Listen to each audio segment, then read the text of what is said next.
SB online একাডেমিতে সকলকে স্বাগতম। আমি সুমন আছি তোমাদের সাথে। ছোট্ট বন্ধুরা, আজকে আমরা তৃতীয় শ্রেণীর ৭৭ পৃষ্ঠার মধ্যে যে অঙ্কগুলো রয়েছে এগুলোকে সবচেয়ে সহজ নিয়মে কিভাবে করে সমাধান করতে পারি এই বিষয়টি শিখব। চলো তাহলে শুরু করা যাক। বন্ধুরা, আমরা যদি ৭৭ পৃষ্ঠার একদম উপরে লক্ষ্য করি, দেখো এখানে ১ নম্বরে বলা হয়েছে খালি ঘর পূরণ করি। আমরা কিন্তু এখানে কিছু অঙ্ক দেখতে পাচ্ছি এবং প্রত্যেকটি অঙ্কের শেষে কিন্তু একটি একটি করে খালি ঘর আমরা দেখতে পাচ্ছি। দেখো এই যে খালি ঘরগুলো রয়েছে, এই খালি ঘরে সঠিক যে উত্তরটি বসবে সেই সঠিক উত্তরটি কিন্তু আমাদের বের করে লিখতে হবে, তাই না? আচ্ছা দেখো, তাহলে এই অঙ্কগুলোকে যদি আমরা একটু সমাধান করার চেষ্টা করি। দেখো বন্ধুরা, আমি কিন্তু আগেই তোমাদের জন্য বোর্ডে লিখে রেখেছি। দেখো আমরা যদি ১ নম্বর অঙ্কটা লক্ষ্য করি, এখানে বলা হয়েছে 18/6 গুণ 7। অর্থাৎ এই যে একটা অঙ্ক, এই একই অঙ্কের মধ্যে কিন্তু আমরা দুটি জিনিস দেখতে পাচ্ছি, তাই না? এখানে ভাগও রয়েছে এবং গুণও রয়েছে। তো এই ক্ষেত্রে আমরা কি করব বন্ধুরা, যদি যে কোনো একটি অঙ্কের মধ্যে গুণ এবং ভাগ একই সঙ্গে থাকে সেক্ষেত্রে আমাদের যেহেতু প্রথমে ভাগ রয়েছে, আমরা প্রথমে ভাগের কাজটুকু করব। ঠিক আছে? যেমন 18/6 এটুকের কাজ কিন্তু আমরা প্রথমে করব, তারপরে গুণ 7 রয়েছে, এইটার কাজ আমরা পরে করব। ঠিক আছে? আচ্ছা দেখো, আমি এই পাশে 1 নাম্বার দিয়ে এই অঙ্কটাকে উঠাচ্ছি। একে আমাদের কি লেখা রয়েছে? আমাদের রয়েছে 18/6 গুণ হচ্ছে 7, এটা রয়েছে, তাই না? আচ্ছা দেখো, এরপর রয়েছে সমান সমান একটি খালি ঘর আমরা দেখতে পাচ্ছি, খালি ঘর রয়েছে। এরপর দেখো, এটিকে যদি আমরা সমাধান করি, আমরা জানি যে কোনো অঙ্কের যদি মাঝখানে সমান সমান চিহ্নটা থাকে তাহলে কিন্তু আমাদের এটিকে সমাধানের ক্ষেত্রে প্রথমে বা দিয়ে শুরু করতে হয়। প্রথমে কি লিখতে হয়? বা লিখতে হয়, যদি মাঝখানে সমান সমান থাকে। দেখো এই অঙ্কটার মাঝখানে কিন্তু সমান সমান রয়েছে, এই জন্য আমরা বা দিয়ে শুরু করলাম। এখন দেখো, যদি শুরুতে আমরা এতটুকুর কাজ করি, যেহেতু ভাগের কাজটুকু আমরা শুরুতে করব 18/6, অর্থাৎ 18কে যদি 6 দ্বারা ভাগ করি তাহলে কত হয়? আমরা দেখব 6-এর ঘরের নামতা আমরা পড়বো, তাই না? 6-এর ঘরের নামতা পড়তে পড়তে আমরা দেখব যে 6-এর সাথে কতকে গুণ করলে 18 হয়। যেমন দেখো, আমরা যদি 6-এর ঘরের নামতা পড়ি, 6 × 6, 6 × 2 = 12, 3 × 6 = 18। অর্থাৎ কয় 6 18 হয়? 3 × 6 = 18, তাই না? যার কারণে এই 3 হচ্ছে আমাদের উত্তর। অর্থাৎ এই 18কে যখন আমরা 6 দ্বারা ভাগ করলাম, আমরা উত্তর পাচ্ছি কত? 3 পাচ্ছি। বন্ধুরা, আমরা কিন্তু এর আগেও ভাগ অঙ্ক কীভাবে করে করতে হয় এই বিষয়টি অনেক ভালোভাবে শিখেছি। আচ্ছা দেখো, তাহলে আমাদের এতটুকুর কাজ করে আমরা উত্তর পাচ্ছি কত? 3। এখন আমাদের বাকি রইল কতটুকু? গুণ 7, এতটুকু বাকি রয়েছে, তাই না? তাহলে এই গুণ 7কে আমরা এই পাশে লিখে দেব, গুণ 7। সমান সমান খালি ঘর রয়েছে, আমরা সমান সমান খালি ঘর দিলাম। এখন দেখো, এই নিচের লাইনে এসে আমরা যদি এই 3 এবং 7কে গুণ করে দেই তাহলে কিন্তু আমরা উত্তর পেয়ে যাব, তাই না? তো সেই ক্ষেত্রে আমরা এই নিচের লাইনে এসে একটি সুতরাং চিহ্ন দেবো, আমরা আর বা দিব না। ঠিক আছে? যে লাইনে এসে আমরা উত্তর পেয়ে যাব সেই লাইনে একটি সুতরাং চিহ্ন দেব। এখন দেখো, যদি 3 এবং 7কে আমরা গুণ করি, এখানে যেহেতু বলা রয়েছে 3 × 7, অর্থাৎ 3 এবং 7কে গুণ করলে হয় 3 × 7 = 21। আমাদের এতটুকুর কাজ হয়ে গেল, আমরা পেয়েছি 21। এরপরে বাকি রয়েছে কি? সমান সমান খালি ঘর, আমরা দিলাম সমান সমান খালি ঘর। এখন এই যে 21 সমান খালি ঘর আমরা দেখতে পাচ্ছি, এই কথাটার অর্থ হচ্ছে এই খালি ঘরে হচ্ছে আমাদের 21 বসবে। 21 সমান খালি ঘর, অর্থাৎ এই পাশে যা রয়েছে এই পাশেও ঠিক তাই থাকবে, অর্থাৎ দুইটাই সমান থাকবে। তার মানে এই পাশে যেহেতু 21 আমরা দেখতে পাচ্ছি, এই খালি ঘরেও কত বসবে? আমাদের 21 বসবে। ঠিক আছে? তাহলে আমাদের উত্তর হচ্ছে কত বন্ধুরা? 21। আমরা এই 21টাকে কোথায় লিখে দেব? এই যে 1 নম্বরের খালি ঘর রয়েছে, আমরা এইখানে লিখে দেব 2 × 10 = 21। আমাদের উত্তর কিন্তু বের করা হয়ে গেল। বন্ধুরা দেখো, আমরা কত সহজে উত্তর বের করে ফেলেছি। এরপর আমরা যদি একই রকমভাবে পরবর্তী অঙ্কগুলোকে সমাধান করার চেষ্টা করি, দেখো 2-এ আমাদের বলা হয়েছে 42/7 গুণ 8 সমান সমান, আমরা দেখতে পাচ্ছি একটি খালি ঘর রয়েছে। আচ্ছা দেখো, এটিকেও আমরা ঠিক একই রকমভাবে, প্রথমে যেহেতু আমাদের ভাগ রয়েছে, আমরা প্রথমে ভাগের কাজটুকু করব, অর্থাৎ এতটুকুর কাজ কিন্তু আমরা প্রথমে করব। 42/7, অর্থাৎ 42কে আমরা 7 দ্বারা প্রথমে ভাগ করব।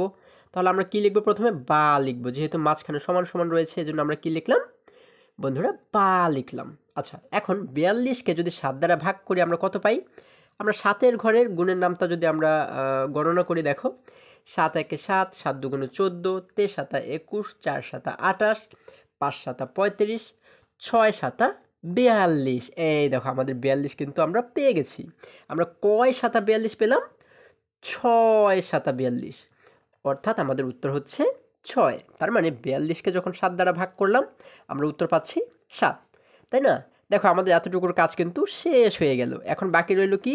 গুণ 8। আমরা এটিকে পাশে লিখে দিব, গুণ 8। এবং তারপর রয়েছে সমান সমান খালি ঘর, আমরা লিখব সমান সমান খালি ঘর। আচ্ছা, লিখে দিলাম। এখন দেখো আমাদের কিন্তু এখন অঙ্কটা সহজ হয়ে গেল, তাই না? এখানে বলা হয়েছে 6 গুণ 8, অর্থাৎ এই দুটিকে যদি আমরা গুণ করে দেই তাহলেই কিন্তু আমরা উত্তর পেয়ে যাব। এজন্য আমরা কি লিখব? একটি সুতরাং। এখন যদি গুণ করি, দেখো 6 এবং 8কে গুণ করলে হয় 6 আডা 48, তাই না? 6 আডা হয় 48।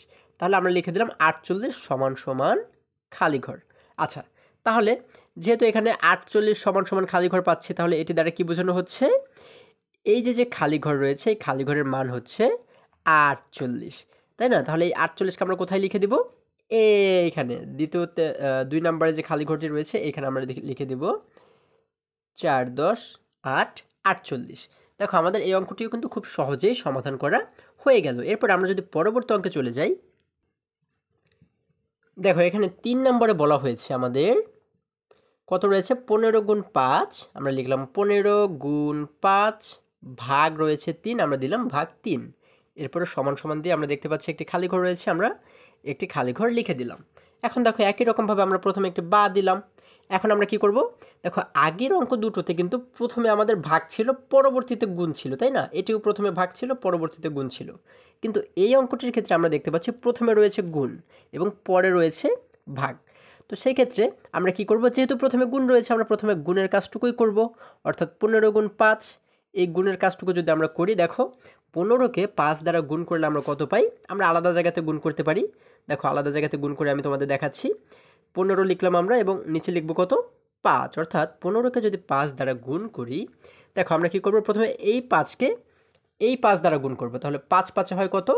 25। 25-এর 5কে লিখে দেবো আমরা এইখানে, আমাদের হাতে থাকে 2। এই 2কে কিন্তু আমরা পরবর্তীতে যোগ করে দিব, তাই না?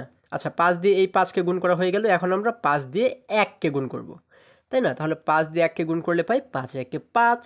5-এর সাথে হাতের এই 2কে যদি যোগ করে দিই তাহলে 5 এবং 2 মিলে হয়ে যায় 7, তাই না? 5 এবং 2 মিলে হয়ে যায় 7। তার মানে আমরা এখানে উত্তর পাচ্ছি কত? 75। এই 75 দ্বারা বোঝানো হচ্ছে এই 15 এবং 5কে যদি আমরা গুণ করি, আমরা গুণফল পাবো হচ্ছে 75। তাহলে দেখো আমরা 75 পেলাম, আমাদের এতটুকুর কাজ শেষ। এখন বাকি রইল কতটুকু? ভাগ 3, তাই না? এতটুকু বাকি রইল। তাহলে আমরা এখানে লিখে দিলাম ভাগ 3। এরপরে সমান সমান দিয়ে একটি খালি ঘর রয়েছে, আমরা সমান সমান দিয়ে একটি খালি ঘর লিখে দিলাম। এরপরে দেখো আমরা কিন্তু এবারে 75কে যদি আমাদের 3 দ্বারা ভাগ করি আমরা, তাহলেই কিন্তু আমরা উত্তর পেয়ে যাচ্ছি। এজন্য আমরা একটি সুতরাং চিহ্ন দিব, আমরা দিলাম একটু সুতরাং। এখন যদি 75কে 3 দ্বারা ভাগ করি, আমরা আলাদা, যেহেতু এই 75 সংখ্যাটা অনেক বড়, তাই না? আমরা যদি 3-এর ঘরের নামতা পড়ি তাহলে আমরা সর্বোচ্চ কোন পর্যন্ত পড়তে পারবো? 3 10 30 এই পর্যন্ত পড়তে পারবো, তাই না? 3 নং সরি আমরা আমরা পড়তে পারবো হচ্ছে 3 নং 27, 3 10 30, এই 30 পর্যন্ত কিন্তু আমরা পড়তে পারবো। তারপরে কিন্তু আমাদের আর এই 3-এর ঘরের নামটা জানা নেই, তাই না? কিন্তু আমাদের এইখানে রয়েছে কত? 75, যেটি 30-এর চেয়ে অনেক বড়। এই 75কে কিন্তু আমাদের 3 দ্বারা ভাগ করতে বলা হয়েছে। তো এই ক্ষেত্রে আমরা কি করব বন্ধুরা? আমরা আলাদা জায়গাতে 75কে কিন্তু 3 দ্বারা ভাগ করব। দেখো আমি ভাগ অঙ্ক তোমাদের এর আগেও শিখিয়েছি। এখন আমরা ঠিক একই রকম পদ্ধতিতে যদি এই ভাগটা করি, এখানে যেহেতু 3 রয়েছে আমরা লিখব 3, এরপর আমরা একটি ব্র্যাকেট দিব বা বন্ধনী দিব এবং মাঝখানে আমরা লিখব কত? 75। এখন এই 75কে যদি 3 দ্বারা ভাগ করি, দেখো আমরা প্রথমে দেখব যে 3 দ্বারা শুধুমাত্র একটি অঙ্ককে ভাগ করা যায় কিনা। এখানে যেহেতু দুটি অঙ্ক রয়েছে, 7 একটি অঙ্ক, 5 একটি অঙ্ক, আমরা প্রথমে একটি অঙ্ককে ভাগ করব, ঠিক আছে? দেখো একটি অঙ্ককে যদি ভাগ করা না যায় তখন আমরা দুটি অঙ্ককে ভাগ করব। তো একটি অঙ্ক রয়েছে কত? 7। তাহলে 7 কি 3-এর চেয়ে বড় না? নিশ্চয়ই বড়, তাই না বন্ধুরা? আর যদি 3-এর চেয়েও বড় হয় তার মানে ওকে ভাগ করা যাবে। তাহলে আমরা শুধুমাত্র 7কে প্রথমে ভাগ করব। হ্যাঁ, তাহলে 3 দ্বারা 7কে কয়বার ভাগ করা যায়? আমরা 3-এর ঘরের নামতা পড়তে পড়তে দেখব যে 3-এর সাথে কতকে গুণ করলে 7-এর সবচেয়ে কাছের সংখ্যাটি আমরা পাই। কিন্তু 7-এর চেয়ে উপরে যাওয়া যাবে না, কিন্তু 8-9 হলে কিন্তু হবে না, ঠিক আছে? 7-এর চেয়ে নিচে হতে হবে। আচ্ছা দেখো তাহলে 3-এর সাথে কতকে গুণ করে আমরা 7-এর কাছের সংখ্যাটি পাই। 3 একে 3, 3 দুগুণ 6, 3 3-এ 9। আচ্ছা 3কে যদি 3 দ্বারা গুণ করি তাহলে কত হয়ে গেল? 3 3-এ 9 হয়ে গেল। 9 কিন্তু 7-এর চেয়ে অনেক বড়, তাই না? যার কারণে এটাকে নেওয়া যাবে না। আচ্ছা 3কে যদি এবার আমরা 2 দ্বারা গুণ করি, 3 দ্বারা গুণ করে 9 পেয়েছি, তাহলে এখন আমরা আরও ছোট সংখ্যা দিয়ে গুণ করব, অর্থাৎ 2 দিয়ে গুণ করব। 3কে 2 দ্বারা গুণ করলে কত হয়? 3 দুগুণ 6। এই 6 কিন্তু 7-এর চেয়ে বড়, তাই না বন্ধুরা? এই জন্য আমরা 6কে সঠিক উত্তর হিসেবে বেছে নিব। আচ্ছা যেহেতু 2 দ্বারা গুণ করে 6 পেয়েছি, এই জন্য এখানে লিখলাম আমরা 2 এবং এই 6কে লিখলাম 7-এর নিচে। 3 দুগুণ 6। আচ্ছা এখন আমরা যেটি করব, এই 7 থেকে নিচের সংখ্যাটিকে আমরা বিয়োগ করে দেব। তাহলে 7 থেকে 6কে বিয়োগ করলে আমাদের থাকে হচ্ছে 1, আমরা লিখে দিলাম 1। এখন দেখো আমরা কিন্তু শুধুমাত্র 7কে ভাগ করেছি, তাই না বন্ধুরা? কিন্তু এখানে কিন্তু 5ও আমাদের রয়ে গেছে, এই 5টাকেও আমাদের ভাগ করতে হবে। এখন আমরা যে কাজটি করব, এই 5টাকে সরাসরি আমরা নিচে নিয়ে আসব।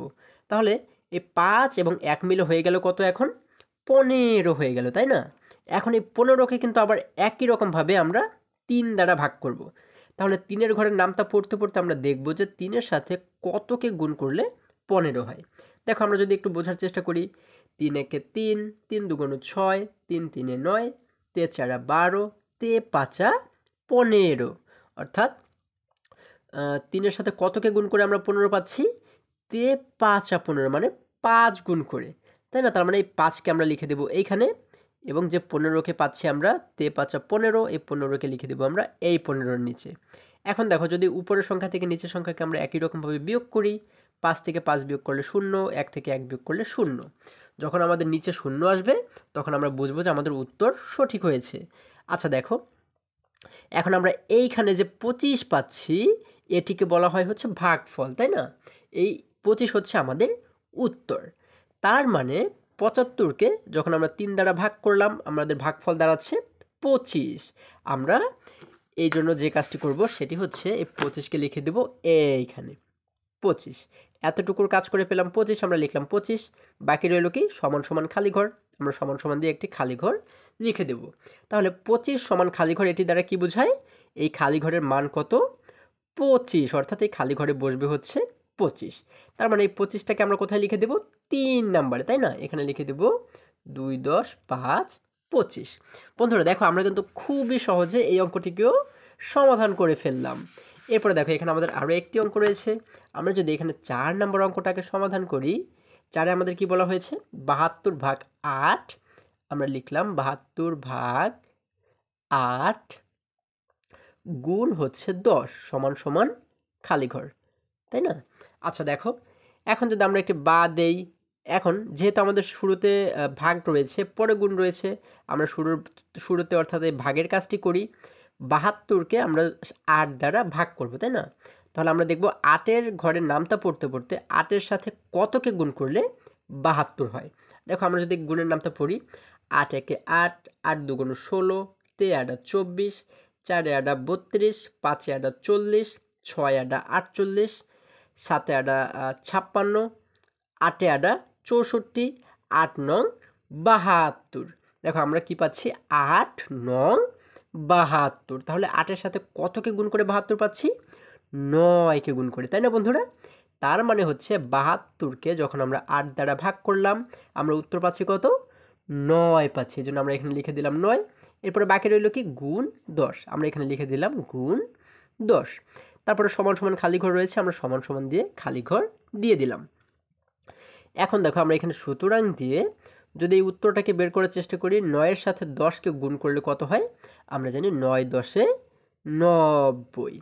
তাহলে আমরা এখানে লিখে দিলাম 90 সমান সমান কি রয়েছে? খালি ঘর রয়েছে, আমরা খালি ঘর লিখে দিলাম। অর্থাৎ 90 সমান সমান খালি ঘর, এটি দ্বারা কি বোঝায়? এটি দ্বারা বোঝায় হচ্ছে এই খালি ঘরে আমাদের বসবে হচ্ছে 90, তাই না? তার মানে আমরা এই 4-এর খালি ঘরে লিখে দিব কত? 90। এটি হচ্ছে আমাদের উত্তর। বন্ধুরা এইভাবে করে কিন্তু যে কোনো অঙ্কের সমাধান আমরা খুব সহজেই করে ফেলতে পারি, তাই না বন্ধুরা? আশা করি তোমরা সকলেই এই অঙ্কগুলো খুব সুন্দরভাবে বুঝতে পেরেছো। চলো তাহলে আমরা পরবর্তী অঙ্কগুলোর সমাধান করার চেষ্টা করি। বন্ধুরা, এখানে 2 নম্বরে বলা হয়েছে 12 জন বন্ধু প্রত্যেকে কত করে টাকা দিলে 22 টাকা দামের 18টি খাতা কিনতে পারবে। দেখো আমরা আবার একটু বোঝার চেষ্টা করি। এখানে বলা হয়েছে 12 জন বন্ধু তারা প্রত্যেকে কত করে টাকা দিলে 22 টাকা দামের 18টি খাতা কিনতে পারবে। দেখো মোট হচ্ছে 12 জন বন্ধু রয়েছে, তাই না?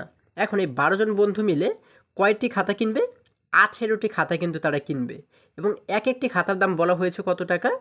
22 টাকা দাম এক একটা খাতার, তাই না? তাহলে এই অঙ্কটাকে আমরা কিভাবে করে সমাধান করতে পারি?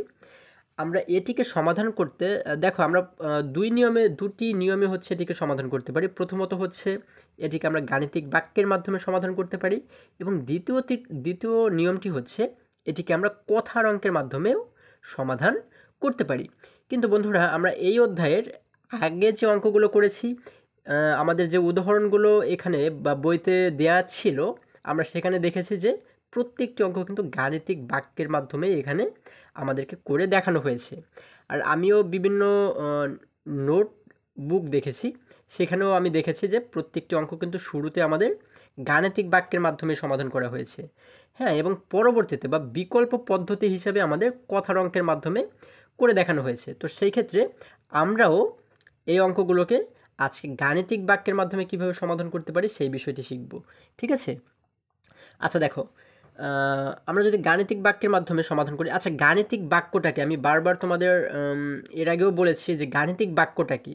গাণিতিক বাক্য হচ্ছে এমন একটি বাক্য বা এমন একটি লাইন যে লাইনের মধ্যে শুধুমাত্র সংখ্যা থাকবে এবং গাণিতিক বিভিন্ন ধরনের চিহ্ন থাকবে। যেমন দেখো ভাগ, গুণ, সমান সমান, এগুলো হচ্ছে কি গাণিতিক চিহ্ন, তাই না? যেমন এই যে অঙ্কগুলো আমরা করেছি 1 নম্বরে, এইগুলো হচ্ছে প্রত্যেকটাই কিন্তু গাণিতিক বাক্য। ঠিক আছে? এখানে কিন্তু শুধুমাত্র আমরা সংখ্যা দেখতে পাচ্ছি এবং গুণ, ভাগ, সমান সমান অর্থাৎ গাণিতিক চিহ্নগুলোকে দেখতে পাচ্ছি, তাই না? এখানে কিন্তু কোনো কথা লেখা নেই, যার কারণে এগুলোকে বলা হয় হচ্ছে গাণিতিক বাক্য। আশা করি তোমরা সকলেই বুঝতে পেরেছো। তাহলে এই গাণিতিক বাক্যের সাহায্যে বা গাণিতিক বাক্যের মাধ্যমে আমরা কিন্তু এই অঙ্কগুলোকে সমাধান করব। আচ্ছা দেখো, এখানে আমরা প্রশ্নটাকে যদি আবারও একটু বোঝার চেষ্টা করি, এখানে বলা হয়েছে যে 12 জন বন্ধু যদি প্রত্যেকে কিছু কিছু করে টাকা দেয়, হ্যাঁ, তারা কি চিন্তা করলো যে 18টি খাতা তারা কিনবে, এবং এক একটি খাতার দাম কত টাকা? এখানে বলা হয়েছে যে 18 টাকা দাম। তাহলে 18 টাকা দামের 22 টাকা করে দাম। তাহলে 22 টাকা দামের 18টি খাতা যদি তারা কেনে, তাহলে প্রত্যেক বন্ধু কত টাকা করে দিবে? মানে একজন বন্ধু কত টাকা করে দিবে, এটি কিন্তু আমাদের বলা হয়েছে। তো এটিকে আমরা কিভাবে সমাধান করব? দেখো, একটি খাতার দাম যদি 22 টাকা হয়, যেহেতু তারা 18টি খাতা কিনবে, তাহলে 18টি খাতার দাম কি নিশ্চয়ই 18 গুণ বেশি হবে, তাই না বন্ধুরা? তাহলে এই 22 টাকাকে আমরা প্রথমে 18 দ্বারা গুণ করব। ঠিক আছে? প্রথমে 18টি খাতার দাম কত হয় এই গুণটি করলে কিন্তু আমরা সেটি পেয়ে যাব, এবং যখন আমরা মোট দামটা পেয়ে যাব, সেই দামটাকে তখন আমরা কি করব? এই 12 জনের মাঝে ভাগ করে দিব, অর্থাৎ 12 দ্বারা ভাগ করব। যখন মোট দামকে আমরা 12 দ্বারা ভাগ করব, তখনই কিন্তু আমরা পেয়ে যাব যে একজন বন্ধু কত টাকা করে দিবে বা একজনের ভাগে কত টাকা করে পড়বে। তাহলে আমরা 2 নাম্বার দিয়ে কি লিখতে পারি? আমরা 2 নাম্বার দিয়ে লিখব, প্রথমে আমরা লিখব গাণিতিক বাক্য। আমরা লিখব গাণিতিক বাক্য। যেহেতু গাণিতিক বাক্যের মাধ্যমে আমরা এটিকে সমাধান করতে চাচ্ছি, সেজন্য আমরা প্রথমে লিখব গাণিতিক বাক্য। হ্যাঁ, এখন গাণিতিক বাক্য লিখে আমরা যদি এটিকে সাজাই, দেখো গাণিতিক বাক্যে আমরা প্রথমে কি করব? যেহেতু একটি খাতার দাম 22 টাকা, তার মানে আমরা প্রথমে লিখব 22। 22-এর সাথে আমরা কি করব? এই যে 18টি খাতা তারা কিনবে, এই জন্য আমরা 18কে আমরা গুণ করে দিব। কারণ একটি খাতার দাম যদি 22 টাকা হয়, 18টি খাতার দাম কি 22 গুণ বেশি হবে নিশ্চয়ই, তাই না বন্ধুরা? তাহলে আমরা কি করব? এর জন্য 22-এর সাথে গুণ করে দিব 18কে। তাহলে কিন্তু আমরা এই গুণটা করলে পেয়ে যাব যে 18টি খাতার দাম কত টাকা। যখন আমরা মোট দামটা পেয়ে যাব, তখন আমরা এই মোট দামকে যদি আমরা 12 জনের মাঝে ভাগ করে দেই, তাহলে কিন্তু আমরা পেয়ে যাব যে এক একজনের কত টাকা করে দিবে, তাই না? এই মোট দামকে আমরা কি করব, ভাগ দেব কতজনের মাঝে, 12 জনের মাঝে। যেহেতু 12 জন বন্ধু মিলে এটি কিনবে, এজন্য আমরা 12 দ্বারা এটিকে ভাগ করব। যখন আমরা ভাগ 12 লিখব এবং এই সংখ্যাটিকে এই গুণফলটাকে যখন আমরা 12 দ্বারা ভাগ করব, তখন কিন্তু আমরা পেয়ে যাব যে এক একজনে কত টাকা করে দিবে। ঠিক আছে, এখানে আমরা লিখতে পারি টাকা, এখানে আমরা লিখতে পারি টাকা। ঠিক আছে, এখন যদি এটিকে আমরা সমাধান করি, দেখো বন্ধুরা, আমাদের সব সময় মনে রাখতে হবে গাণিতিক বাক্যের ক্ষেত্রে এই যে আমি গাণিতিক বাক্যটা সাজিয়েছি, দেখো এইটাকে যদি তোমরা সুন্দরভাবে করে সাজাতে পারো বা সঠিকভাবে যদি তোমরা সাজাতে পারো, তাহলেই কিন্তু তোমরা এই অঙ্কগুলোর সমাধান সঠিকভাবে করতে পারবে। আর যদি এই সাজানোটা তোমরা ঠিকভাবে না পারো, তাহলে কিন্তু এই অঙ্কটার সঠিক সমাধান করতে তোমাদের একটু কষ্ট হয়ে যাবে। ঠিক আছে, এজন্য এইটাকে কিভাবে করে সাজালাম, প্রত্যেকটা অঙ্কের ক্ষেত্রে আমরা কিন্তু এই বিষয়টা খেয়াল করব। ঠিক আছে বন্ধুরা, তোমরা যদি একটু মনোযোগ দিয়ে শোনো, মনোযোগ দিয়ে বোঝার চেষ্টা করো, তাহলে আমার মনে হয় যে তোমরা খুব সহজেই এটিকে বুঝতে পারবে। আচ্ছা দেখো, এখন আমরা যদি এতটুকুর সমাধান করার চেষ্টা করি, আমরা কি করব, নিচে লিখব একটু সমান সমান, আমরা সমান সমান দিলাম। এখন দেখো, এখানে কিন্তু আমরা একটু আগে যে অঙ্কগুলো করেছি ঠিক একই রকম অঙ্ক, এখানে আমরা গুণও দেখতে পাচ্ছি, ভাগও দেখতে পাচ্ছি। তো এই ক্ষেত্রে আমরা যেটি করব, আমরা যেহেতু প্রথমে দেখতে পাচ্ছি গুণ রয়েছে, তাহলে আমরা প্রথমে এতটুকুর কাজ করব, অর্থাৎ গুণের কাজটুকু করব। 22 গুণ 18 এতটুকুর কাজ করব। দেখো, এটিকে যদি আমরা আলাদাভাবে গুণ করি, দেখো 22 নিচের পাশে রয়েছে 18, আমরা 18কে নিচে লিখে দিলাম, তাই না? এখন যদি গুণ করি,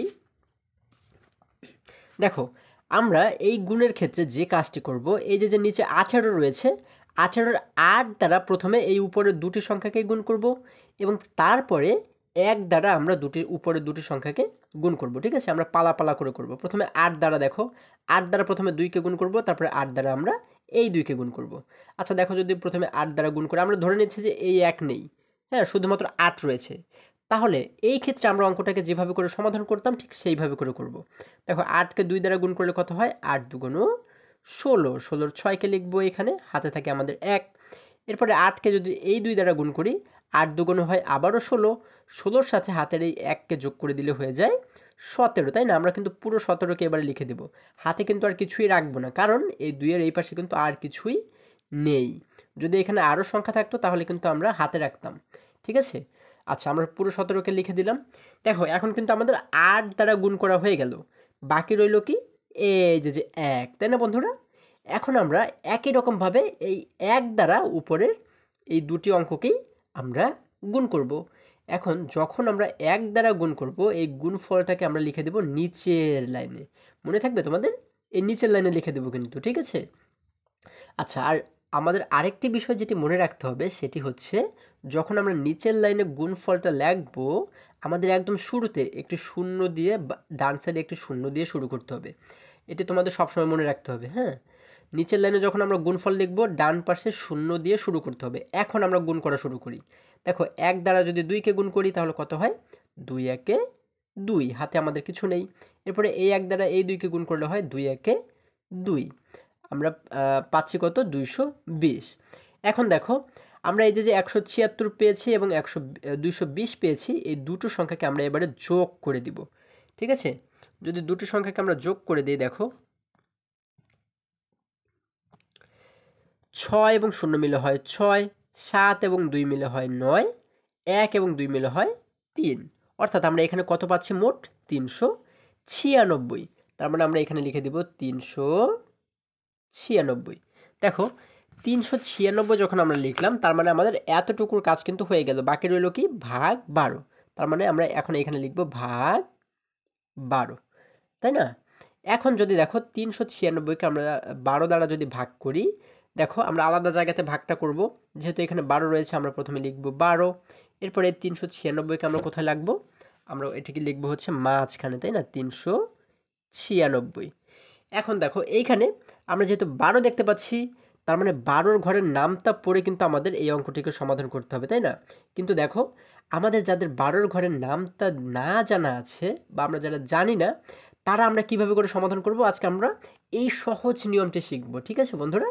আচ্ছা দেখো, যখন এখানে আমরা ১২ ঘরের নামটা না জানি, তখন আমরা দেখব যে আচ্ছা দেখো, এর আগে আমাদের আরেকটি বিষয়ে বোঝার আছে, সেটি হচ্ছে ১২। এই যে ১২ আমরা দেখতে পাচ্ছি, ১২-র মধ্যে কয়টি অঙ্ক রয়েছে? ১, ২, দুটি অঙ্ক কিন্তু রয়েছে, এই একটি, এই একটি। তাহলে আমরা এইখানে যে ৩টি অঙ্ক রয়েছে দেখো, এই ৩টি অঙ্কের মধ্যে দুটি অঙ্ক, প্রথম দুটি অঙ্ককে আমরা প্রথমে ভাগ করব। যেহেতু এখানে দুটি অঙ্ক রয়েছে, এজন্য আমরা প্রথম দুটি অঙ্ককে ভাগ করব। যদি ভাগ করা না যায়, তাহলে আমরা একসাথে ৩টি অঙ্ককে ভাগ করব, ঠিক আছে? তাহলে দেখো, এখানে যেহেতু দুটি রয়েছে, আমরা এই দুটি অঙ্ক অর্থাৎ ৩ এবং ৯ মিলে হয়ে গেল কত?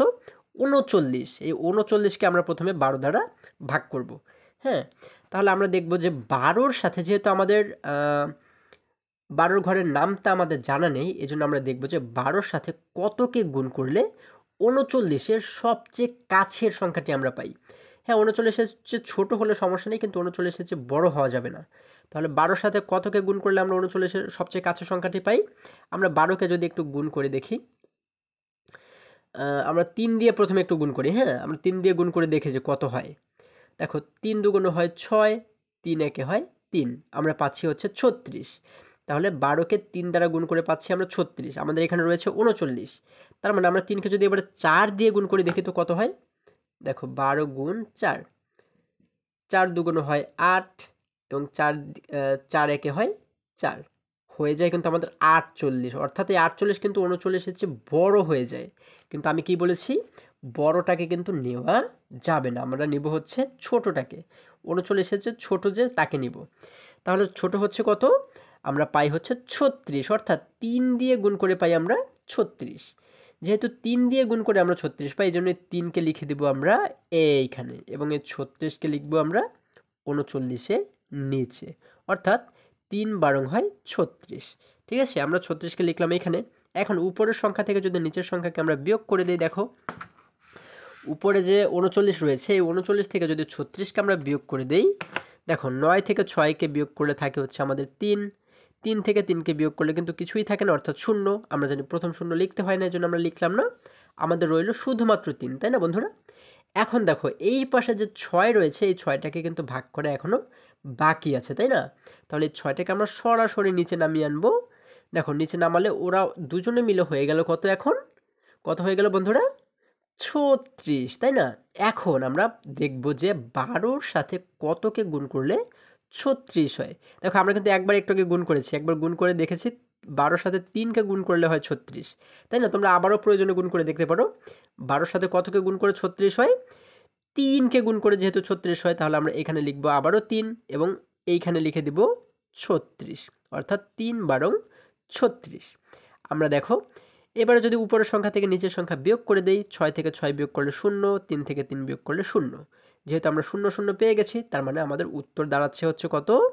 এখানে ৩৩। এখানে আমরা যেটি পেয়েছি এটি হচ্ছে আমাদের উত্তর। আমাদের উত্তর হচ্ছে কত? ৩৩। তার মানে হচ্ছে আমরা এখানে লিখে দেব, সুতরাং ৩৩ টাকা। যেহেতু এই পাশে টাকা রয়েছে, আমরা লিখে দিলাম ৩৩ টাকা। অর্থাৎ এই ৩৩ দ্বারা কি বোঝায়?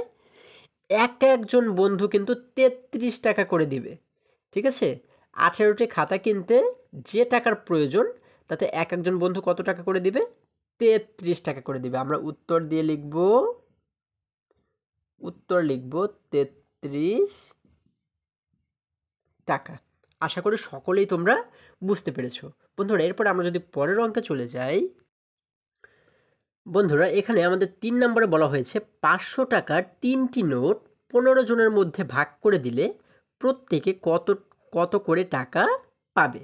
দেখো, আমাদের বলা হয়েছে ৫০০ টাকার ৩টি নোট আমরা যদি ১৫ জনের মধ্যে ভাগ করে দেই, তাহলে প্রত্যেকে মানে একজনে কত টাকা করে পাবে।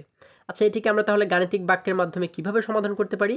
আমরা প্রথমে লিখব, ৩ নাম্বার দিয়ে লিখব আমরা গাণিতিক বাক্য, তাই না? আমরা লিখলাম গাণিতিক বাক্য। এখন গাণিতিক বাক্যটা আমরা কিভাবে করে লিখতে পারি? দেখো, এখানে বলা হয়েছে যে আমরা যদি যে কোনো অঙ্ক বুঝতে পারি, তাহলে কিন্তু গাণিতিক বাক্যও খুব সহজেই সাজাতে পারবো। এখানে বলা হয়েছে ৫০০ টাকার ৩টি নোট। হ্যাঁ, এই ৫০০ টাকার ৩টি নোট মিলে যে কয় টাকা হয়, এই কয় টাকাকে আমরা ১৫ জনের মাঝে ভাগ করে দিব। হ্যাঁ, তাহলে আমরা কি করব? 500 টাকার যদি একটি নোট হয় তাহলে হয় কত টাকা? 500 টাকার একটি নোটে হয় 500 টাকা। এবং এরকম 3টি নোট মিলে কি 3 গুণ বেশি হয়ে যাবে না বন্ধুরা? তাহলে যেহেতু 3টি নোটের কথা বলা হয়েছে, তার মানে আমরা কি করব? 500কে 3 দ্বারা গুণ করব। তাহলে আমরা পেয়ে যাব যে এখানে মোট কতগুলো টাকা রয়েছে। তাহলে 500কে আমরা প্রথমে কি করব? আমরা প্রথমে লিখব 500 গুণ 3। যেহেতু 500 টাকার 3টি নোট ছিল, এজন্য আমরা লিখলাম 500 গুণ 3। তাহলে আমরা গুণ করলে পেয়ে যাব যে এখানে মোট কত টাকা রয়েছে। এখন এই টাকাগুলোকে আমাদের কি বলা হয়েছে? 15 জনের মধ্যে ভাগ করে দেওয়ার কথা বলা হয়েছে, তাই না? তাহলে এই মোট টাকাকে আমরা ভাগ করে দেব কতজনের মাঝে? ভাগ লিখে দিব 15 জনের মাঝে, তাই না? তাহলে 15 জনের মাঝে ভাগ করে দিলে এক একজনে কত টাকা করে পাবে সেটি কিন্তু আমরা পেয়ে যাব। তাহলে আমরা 500 টাকার 3টি নোট, 500 টাকা যেহেতু রয়েছে এজন্য আমরা কি করলাম? 500 লিখলাম। 500-র সাথে আমরা 3কে গুণ করে দিলাম, যেহেতু 500 টাকার 3টি নোট রয়েছে। এবং এই 500 টাকার 3টি নোট মিলে যে কয় টাকা হয়, এই কয় টাকাকে আমরা কয়জনের মাঝে ভাগ করে দিব? 15 জনের মাঝে ভাগ করে দেবো। এই জন্য আমরা লিখেছি ভাগ 15। তাহলে আমরা বুঝতে পারবো যে এক একজনে কত টাকা করে পাবে। আমরা এখানে যেহেতু টাকার কথা বলা হয়েছে, আমরা এখানে শেষে লিখতে পারি টাকা, তাই না? আচ্ছা, এখন দেখো যদি এটিকে আমরা সমাধান করি, আমরা প্রথমে কি করব? একটু সমান সমান চিহ্ন দিয়ে আমরা প্রথমে, যেহেতু দেখতে পাচ্ছি এখানে গুণের কাজ আমাদের প্রথমে করতে বলা হয়েছে, আমরা শুরুতে গুণের কাজটা করব। মানে 500 গুণ 3 এই কাজটুকু আমরা শুরুতে করব। 500কে যদি আমরা 3 দ্বারা গুণ করি, দেখো আমরা লিখলাম 500 এবং নিচে লিখলাম 3। এখন যদি এই গুণটা আমরা করি, তাহলে দেখো প্রথমে আমরা 3কে এই 0 দ্বারা গুণ করব, তারপরে 3কে এই 0 দ্বারা, তারপরে 3কে 5 দ্বারা। 3 শূন্য মিলে হয় 0। দেখো আমরা সবসময় এটি মনে রাখবো যে শূন্যের সাথে আমরা যাকেই গুণ করি না কেন উত্তর কিন্তু আমাদের শূন্যই হবে। ঠিক আছে, মনে রাখতে হবে তোমাদের। এখানে 3 রয়েছে, 3 শূন্য হয় 0। যদি এখানে 5 থাকতো তাহলে 5 শূন্যও কিন্তু 0 হতো। যদি 7 থাকতো 7 শূন্যও 0 হতো। মানে এখানে যাই থাকুক না কেন, শূন্যের সাথে আমরা যাকেই গুণ করব উত্তর কিন্তু শূন্যই হবে। তাহলে 3 শূন্য হলো 0, এরপরে 3 দ্বারা এই 0কে গুণ করলে হয় 3 শূন্য আবারও 0, এরপরে 3 দ্বারা 5কে গুণ করলে হয় 3 5 15। আমরা পুরো 15কে লিখে দেব, কারণ 5-এর এই পাশে আর কোনো সংখ্যা নেই, এজন্য হাতে আর কিছু রাখবো না, 15কে লিখে দেব। তাহলে আমরা এখানে মোট কত পাচ্ছি? 1500 পাচ্ছি। তার মানে গুণফল যেহেতু 1500 পাচ্ছি, আমরা এখানে লিখে দেব 1500। দেখো আমাদের অর্ধেক কাজ কিন্তু হয়ে গেল, এতটুকুর কাজ হয়ে গেল। এখন বাকি রইল কি? ভাগ 15। তাই না? আমরা লিখে দিলাম ভাগ 15। এখন এই 1500কে যদি আমরা 15 দ্বারা ভাগ করি, দেখো আমরা কি করলাম? প্রথমে লিখলাম 15। তোমরা কিন্তু আলাদা জায়গাতে এই ভাগ অঙ্কটি করবে, ঠিক আছে? এই ভাগটি, এবং মাঝখানে লিখবো কত? 1500। এখন আমরা কি করব? যেহেতু 15-র মধ্যে কতটি অঙ্ক আমরা দেখতে পাচ্ছি? একটি, দুইটি। তার মানে আমরা শুরুতে যে দুটি অঙ্ক রয়েছে, এই দুটি অঙ্ককে আমরা শুরুতে ভাগ করার চেষ্টা করব। এখানে কত রয়েছে? দুটি অঙ্কের মধ্যে রয়েছে 15। 1 এবং 5 মিলে হয় 15। তাহলে যেহেতু 15 এবং 15 সমান, তার মানে কিন্তু এই 15কে ভাগ করা যাবে। 15-র চাইতে হয়তো বা বড় হতে হবে, আর না হলে এর সমান হতে হবে, তাহলে ভাগ করা যাবে। কিন্তু 15-র চেয়ে যদি এখানে ছোট হতো, যদি আমরা ধরে নিচ্ছি যদি এখানে 12 থাকতো, তাহলে কিন্তু আমরা এটিকে ভাগ করতে পারতাম না। ঠিক আছে? যদি ছোট থাকে তাহলে ভাগ করতে পারবো না। যদি বড় থাকে বা সমান থাকে তাহলে আমরা ভাগ করতে পারবো। যেহেতু 15 এবং 15 সমান, তার মানে আমরা ভাগ করতে পারবো। তাহলে 15কে যদি 15 দ্বারা যদি এই 15কে আমরা ভাগ করি, তাহলে কয়বার ভাগ করা যাবে? আমরা দেখব 15-র সাথে কতকে গুণ করলে 15 হবে।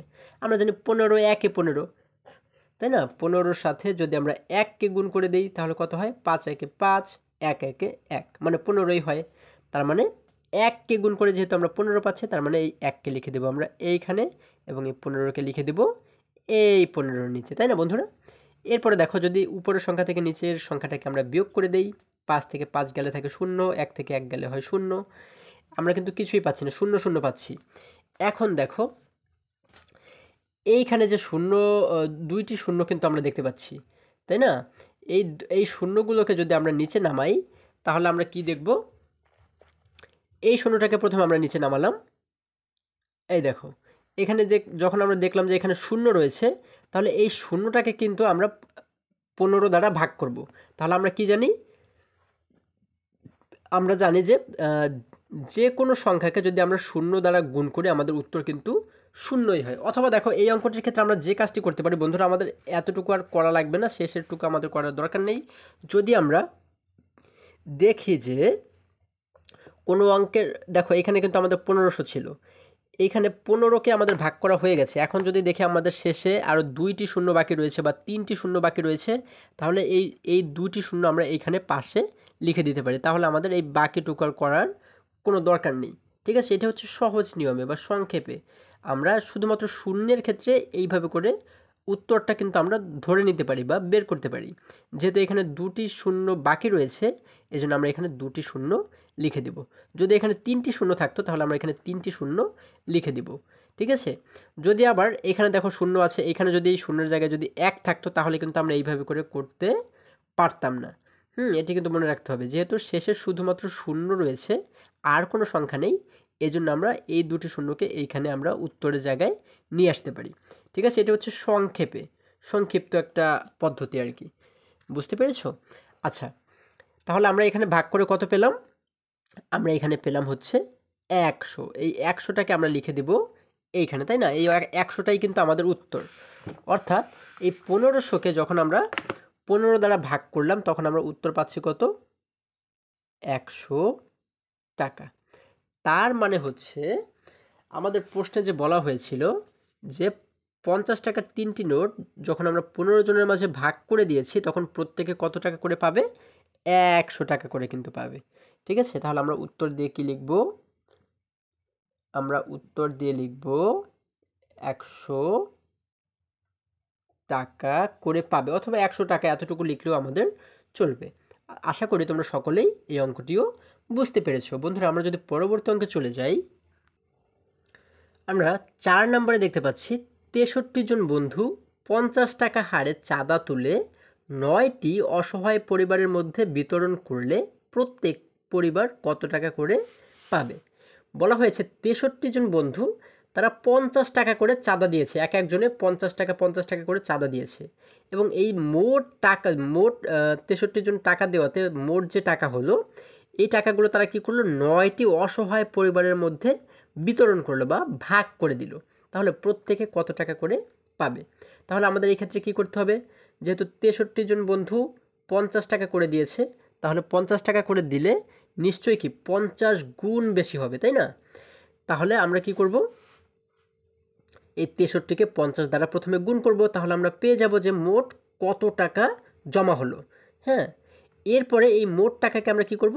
9টি পরিবারের মধ্যে যেহেতু ভাগ করার কথা বলা হয়েছে, এজন্য এই মোট টাকাকে ভাগ করব আমরা কত দিয়ে?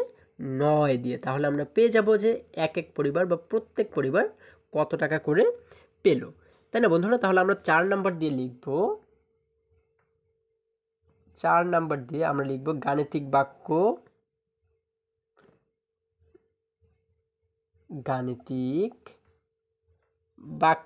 আমরা কিভাবে গাণিতিক বাক্যটাকে সাজাবো? প্রথমে 63কে আমরা গুণ করব কত দিয়ে? 50 দ্বারা। যেহেতু 63 জন বন্ধু তারা কি করেছিল? এক একজনে 50 টাকা করে দিয়েছিল, তার মানে এই 63কে আমরা গুণ করব 50 দ্বারা, তাই না? তাহলে আমরা পেয়ে যাব যে মোট কত টাকা তাদের জমা হয়েছিল বা কত টাকা চাঁদা উঠেছিল। এখন এই মোট টাকা তারা কি করলো? 9 জন পরিবারের মাঝে ভাগ করে দিল। তার মানে এটিকে আমরা ভাগ করব কত দ্বারা? 9 দ্বারা। তাহলে আমরা কি পাবো? যে এক এক পরিবার কত টাকা করে পেল, তাই না? তাহলে আমরা এখানে শেষে লিখতে পারি এত টাকা। আচ্ছা, এখন দেখো, যদি আমরা একটি সমান সমান দিয়ে প্রথমে এই গুণের কাজটুকু করি, 63 গুণ 5 এতটুকুর কাজ যদি আমরা করি, দেখো 63 আমরা নিচে লিখলাম 50, 63 গুণ 50 রয়েছে, আমরা এটিকে এখানে লিখে দিলাম। এখন যদি গুণের কাজটি আমরা করি, দেখো আমরা কি করব? 50-এ যেহেতু 2টি অঙ্ক রয়েছে, 5 একটি অঙ্ক, 0 একটি অঙ্ক, তার মানে আমরা প্রথমে 0 দ্বারা এই উপরের দুটিকে গুণ করব, তারপরে 5 দ্বারা উপরের দুটিকে একই রকমভাবে গুণ করব। তাহলে 0 দ্বারা প্রথমে যদি গুণ করি, দেখো 0-র সাথে 3কে গুণ করলে হয় 0, কারণ আমরা একটু আগে শিখেছি 0-র সাথে আমরা যাকেই গুণ করি না কেন উত্তর কিন্তু আমাদের 0 হবে। তাহলে 3 0 0, এরপরে 0 দ্বারা 6কে গুণ করলে হয় 6 0 0। দেখো আমাদের 0-এর কাজ হয়ে গেল। এখন আমরা 5 দ্বারা যদি এই দুটিকে গুণ করি, তাহলে আমরা কি করব? আমরা জানি এর উত্তরটা আমাদের নিচের লাইনে লিখতে হবে এবং নিচের লাইনে লিখতে গেলে শুরুতে একটি শূন্য দিতে হয় আমরা জানি, তাই না? তাহলে আমরা একটু শূন্য দিলাম। এখন আমরা যদি 5কে 3 দ্বারা গুণ করি তাহলে হয় 5 15, 15 5কে আমরা লিখলাম এখানে, হাতে থাকে আমাদের 1। 5কে যদি 6 দ্বারা গুণ করি তাহলে হয় 5 ছক 30, 30-এর সাথে হাতের এই 1 মিলে হয়ে যায় 31, তাই না? 5 ছক 30 এবং 1 মিলে হয়ে যায় 31। এখন যদি এই উপরের সংখ্যা এবং নিচের সংখ্যাকে যদি আমরা যোগ করে দেই, দেখো 0 0 মিলে হয় 0, 0 এবং 5 মিলে হয় 5, উপরে কিছু নেই মানে 0, 0 এবং 1 মিলে হয় 0, উপরে কিছু না থাকলে কিন্তু আমরা 0 ধরে নিতে পারি। তাহলে 0 এবং 3 মিলে হয় 3। তার মানে আমরা উত্তর পাচ্ছি হচ্ছে 3150। আমরা লিখব 3150। এরপরে রয়েছে কি ভাগ 9, আমরা লিখলাম ভাগ 9, তাই না? এখানে টাকা রয়েছে, আমরা টাকা লিখতে পারি অথবা আমরা একটি ডট দিতে পারি। আচ্ছা দেখো, এখন যদি আমরা 3150-কে 9 দ্বারা যদি আমরা ভাগ করি, দেখো বন্ধুরা, যেহেতু এখানে 9 রয়েছে আমরা প্রথমে লিখলাম 9, এরপর একটি ব্র্যাকেট দিয়ে আমরা মাঝখানে লিখব 3150, তাই না? আচ্ছা আমরা লিখলাম। এখন দেখো আমরা দেখতে পাচ্ছি এখানে রয়েছে 9, তার মানে এখানে কতটি অঙ্ক রয়েছে? একটি অঙ্ক। 9 কিন্তু একটি অঙ্ক। তাহলে আমরা প্রথমে দেখব যে একটি একটি করে অঙ্ককে ভাগ করা যায় কিনা। তাহলে দেখো আমরা যদি শুরুতে দেখি এখানে রয়েছে একটি অঙ্ক, যদি আমরা নেই এখানে রয়েছে 3, 3 কিন্তু 9-এর চেয়ে অনেক ছোট, তাই না? আমরা জানি যে এইখানে যদি সংখ্যাটা বড় হয়, এই 9-এর চেয়ে যদি বড় হতো তাহলে কিন্তু আমরা ভাগ করতে পারতাম, কিন্তু যেহেতু 3 9-এর চেয়ে ছোট, এজন্য কিন্তু শুধুমাত্র 3কে আমরা ভাগ করতে পারবো না। আমরা এরপরে 3-এর পাশে যে 1 রয়েছে, এই 1কেও আমরা 3-এর সাথে নিব, হ্যাঁ? তার মানে এই দুটি অঙ্ককে আমরা একসাথে ভাগ করব। তাহলে 3 এবং 1 মিলে হয়ে গেল কত? 31। এই 31কে আমরা একসাথে 9 দ্বারা ভাগ করব।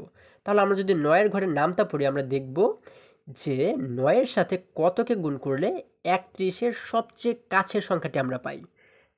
তাহলে দেখো আমরা যদি গুণ করি 9-কে 9, 9 দুগুণ 18, 3 নং 27, 4 নং 36, 4 নং কিন্তু 36 হয়ে যায়, তার মানে 36 হয়ে যায়, তাই না? 36 কিন্তু 31-এর চেয়ে অনেক বড়, যার কারণে এটিকে কিন্তু আমরা নিব না, তাই না? তাহলে আমরা কি করব? 9-কে 3 দ্বারা গুণ করে কত হয়? 3 নং 27, আমরা কিন্তু 3 দ্বারা গুণ করব। 4 দ্বারা গুণ করলে যেহেতু 36 হয়ে যায় মানে বড় হয়ে যায়, এজন্য আমরা কি করব? 3 দ্বারা গুণ করব। 3 নং হয় 27, আমরা এখানে লিখে দিলাম 27। এখন দেখো যদি 31 থেকে 27কে আমরা বিয়োগ করে দেই তাহলে কত থাকে? দেখো উপরে 1 থেকে কিন্তু 7কে বিয়োগ করা যাবে না, কারণ 1 হচ্ছে ছোট, তাই না? আমরা জানি বিয়োগের ক্ষেত্রে উপরের সংখ্যাটাকে অবশ্যই বড় হতে হয় এবং নিচের সংখ্যাটাকে ছোট হতে হয়। যেহেতু 1 ছোট, এটিকে আমাদের আগে বড় বানাতে হবে, আর না হলে তো আমরা 7কে বিয়োগ করতে পারবো না। 1কে আমরা কীভাবে বড় বানাবো? পাশে যে 3 রয়েছে, 3-এর কাছ থেকে 1কে ধার করে ওর কাছে নিয়ে আসবো।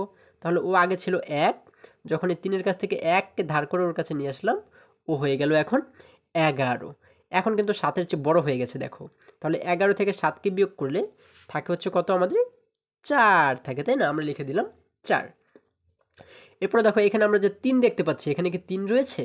না বন্ধুরা, এখানে কিন্তু 3 নেই, কারণ এই 3 থেকে 1 আমরা ধার করে দিয়েছিলাম। যখন 1 কমে গেল তখন ও কিন্তু হয়ে গেল 2। তাহলে এই উপরের 2 থেকে নিচের 2 যদি বিয়োগ করে দেই তাহলে কিন্তু আমাদের আর কিছুই থাকে না, মানে 0। আমরা জানি প্রথম শূন্যটাকে লিখতে হয় না, এই জন্য আমরা লিখব না। এখন দেখো আমরা এখানে পেলাম শুধুমাত্র 4। এখন আমরা কি করব? পাশে যে 5 রয়েছে, এই 5কে আমরা প্রথমে এইখানে নামিয়ে দিব, হ্যাঁ? তার পরবর্তীতে আমরা আবার এই শূন্যটাকে নামাবো। আচ্ছা, যখন 5কে নামালাম তখন আমরা পেলাম কত? 45, তাই না? এখন আমরা দেখব যে 9-এর সাথে কতকে গুণ করলে 45 হয়। আমরা কি জানি? 5 নং 45, তাই না? আমরা জানি 5 নং 45, অর্থাৎ 9-এর সাথে 5কে গুণ করলে হয় 45, তাই না বন্ধুরা? তাহলে আমরা দেখো এবারে যদি উপরের সংখ্যা থেকে নিচের সংখ্যাকে বিয়োগ করি, 5 থেকে 5 বিয়োগ করলে 0, 4 থেকে 4 বিয়োগ করলে 0, এরপর আমাদের থাকে কিন্তু এইখানে আরও একটি শূন্য বাকি রয়ে যায়। এই শূন্যটাকে আমরা সরাসরি নিচে নামিয়ে আনব। তাহলে দেখো এইখানে কিন্তু আমরা সবই শূন্য পাচ্ছি। তাহলে 9-এর সাথে কতকে গুণ করলে 0 হয়? আমরা জানি যে কোনো সংখ্যার সাথে যদি আমরা 0কে গুণ করি তাহলেই কিন্তু আমাদের 0 হয়। তাহলে 9-এর সাথে 0কে গুণ করলে হয় আমাদের 0, তাই না? তাহলে আমরা লিখে দিলাম 9 0 0। এরপরে এই শূন্য থেকে যখন এই শূন্যগুলোকে বিয়োগ করলাম আমরা কিন্তু 0ই পাচ্ছি, তাই না বন্ধুরা? তাহলে আমাদের এখানে উত্তর পাচ্ছি কত? আমাদের কিন্তু দেখো এখানে আর কোনো সংখ্যাকে বাদ নাই ভাগ করার, আমরা কিন্তু এই শূন্যটাকেও শেষে নামিয়ে এনেছিলাম, তাই না? তাহলে আমরা এখানে উত্তর পাচ্ছি কত? 350। তার মানে হচ্ছে আমরা এই 350 দ্বারা বুঝতে পারছি আমরা কি লিখব, সুতরাং 350 টাকা, তাই না? 350 টাকা। এই 350 টাকা দ্বারা আমরা কি বুঝতে পারছি, যে 9 জন পরিবারের মাঝে যখন এই টাকাগুলো বিতরণ করা হলো, তখন হচ্ছে এক একজনে কত টাকা করে পেল, বা এক এক পরিবার কত টাকা করে পেল? 350 টাকা। আমরা উত্তর লিখব 350 টাকা। ঠিক আছে, আশা করি সকলেই তোমরা বুঝতে পেরেছো। এরপরে যদি আমরা পরবর্তী অঙ্কে চলে যাই, বন্ধুরা এখানে 5 নম্বরে বলা হয়েছে হেলেন একটি 104 মিটার লম্বা ফিতার 13 ভাগের 5 ভাগ তার ছোট ভাই রিফাতকে দিল। রিফাত কত মিটার ফিতা পেল? আচ্ছা দেখো, এখানে বলা হয়েছে যে হেলেন 104 মিটার লম্বা ফিতার 13 ভাগের 5 ভাগ তার ছোট ভাইকে দিল। তার মানে এই 104 মিটার ফিতাকে যদি 13 ভাগ করে, তাহলে এই 13 ভাগের 5 ভাগ তার ছোট ভাইকে দিল। এখন তাহলে রিফাত কত মিটার ফিতা পেল, এটি কিন্তু আমাদের বের করতে বলা হয়েছে, তাই না? তাহলে দেখো এটিকে আমরা কিভাবে করে সমাধান করতে পারি বন্ধুরা। আমরা গাণিতিক 5 নাম্বার দিয়ে আমরা লিখব গাণিতিক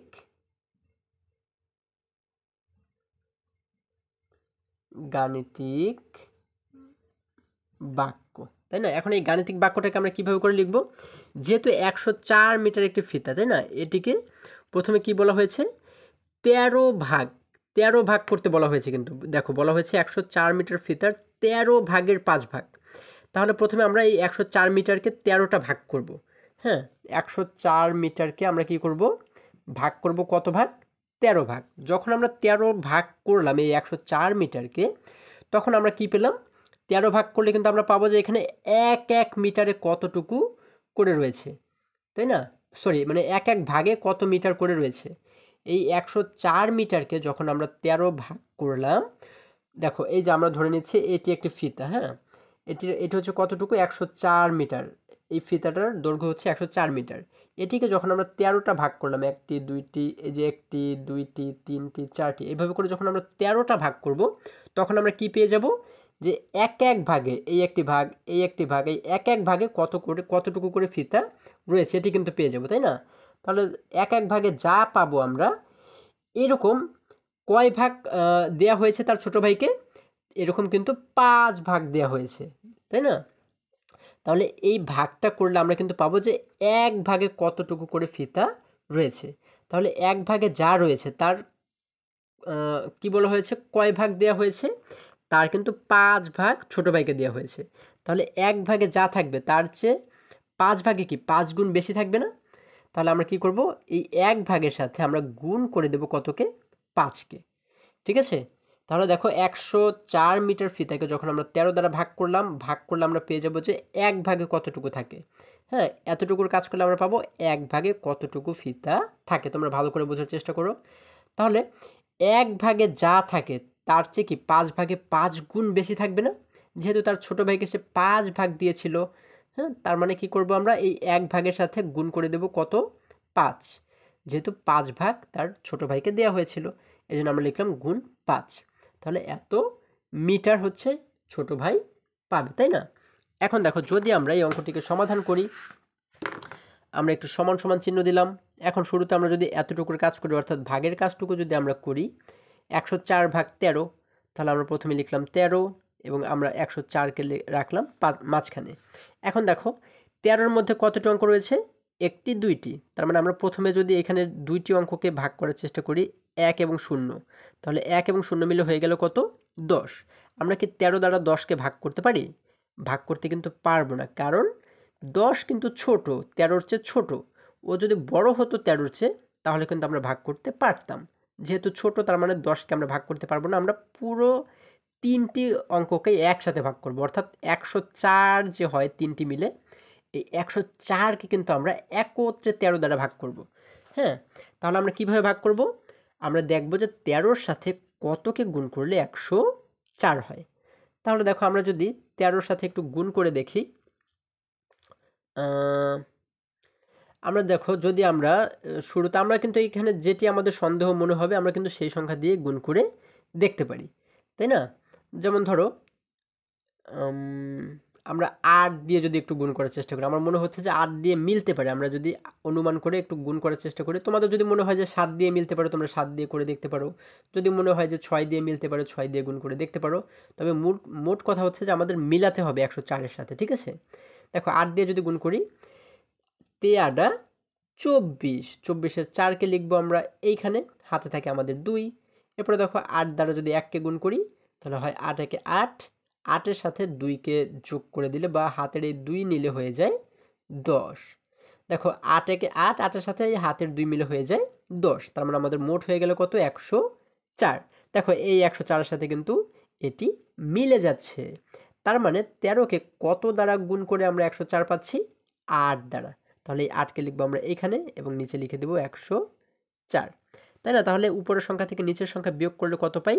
৪ থেকে ৪ বিয়োগ করলে ০, ০ থেকে ০ বিয়োগ করলে ০, ১ থেকে ১ বিয়োগ করলে ০। তার মানে আমাদের উত্তর হচ্ছে ৮। তার মানে বন্ধুরা আমরা বুঝতে পারছি যে এই ১০৪কে যখন আমরা ১৩ ভাগ করলাম তখন আমরা উত্তর পাচ্ছি ৮। আমাদের এতটুকুর কাজ শেষ।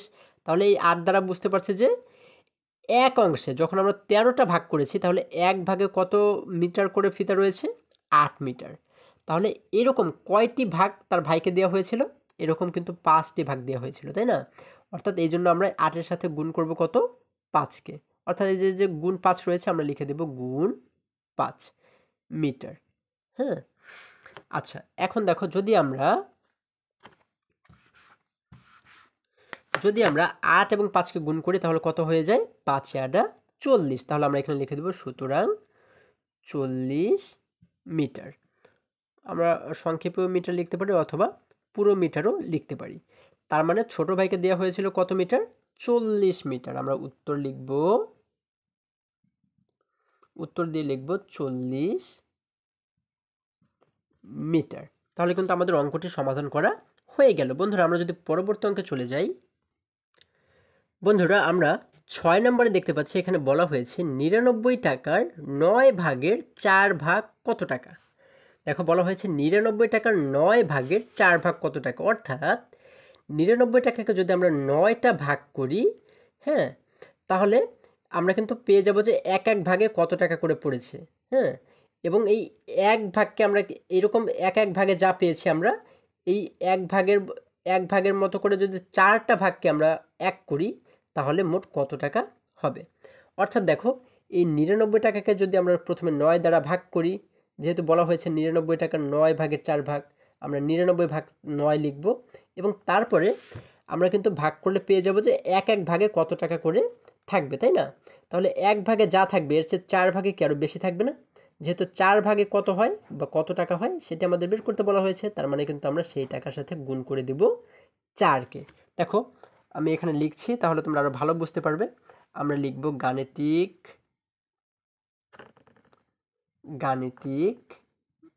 বাক্য। দেখো যেহেতু আমাদের মোট রয়েছে কত টাকা? ৯৯ টাকা। আমাদের বলা হয়েছে ৯৯ টাকার ৯ ভাগের ৪ ভাগ। তার মানে ৯৯ টাকাকে প্রথমে আমরা ৯টা ভাগ করব। তাহলে আমরা প্রথমে কি লিখব? ৯৯ ভাগ হচ্ছে কত? ৯। যেহেতু ৯ ভাগের কথা বলা হয়েছে, যখন আমরা ৯৯কে ৯ ভাগ করব, হ্যাঁ ৯ দ্বারা ভাগ করব, তখন আমরা পেয়ে যাব যে এক এক ভাগে কত টাকা করে পড়বে। তাহলে আমরা এখানে ভাগ করলে পাবো যে এক এক ভাগে কত টাকা করে পড়বে। তোমরা ভালো করে বোঝার চেষ্টা করো। তাহলে এক এক ভাগে যা পড়বে আমাদের বলা হয়েছে তার ৪ ভাগ। এরকম ৪ ভাগে কত টাকা হয়?